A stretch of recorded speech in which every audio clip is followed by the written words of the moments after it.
Viewers, চলতি বছরে হলিউডে অ্যাকশন, ফ্যান্টাসি, অ্যাডভেঞ্চার, সুপারহিরো ঘরানার ছবিগুলি বেশি সাফল্য দেখাচ্ছে। সে তালিকায় রয়েছে হলিউড সুপারস্টার ব্র্যাড পিটের F1 সিনেমাটিও। রেসিং ড্রামা F1 এখন পর্যন্ত বিশ্বজুড়ে $545 মিলিয়ন আয় করেছে।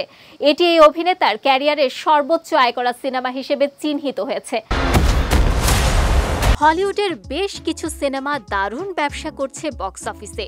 সে তালিকায় রয়েছে হলিউড সুপারস্টার ব্র্যাড পিটের F1 সিনেমাটি। ছবিটি ইতোমধ্যেই অ্যাপলের সবথেকে সফল প্রেক্ষাগৃহ ভিত্তিক ছবি হয়ে উঠেছে। ছবিটি আয়ের দিক থেকে পেছনে ফেলেছে মার্টিন স্করসিজের Killers of the Flower Moon. এই ছবিটি $158 মিলিয়ন আয় করেছিল। রিডলি স্কটের নেপোলিয়ন আয় করেছিল $221 মিলিয়ন। সে ছবির চেয়েও এগিয়ে রয়েছে F1। ব্র্যাড পিট অভিনীত রেসিং ড্রামা F1 এখন পর্যন্ত বিশ্বজুড়ে $545 মিলিয়ন আয় করেছে। এর আগে এই স্থান দখলে ছিল 2013 সালের ওয়ার্ল্ড ওয়ার জেট। সে ছবির আয় ছিল $540 মিলিয়ন।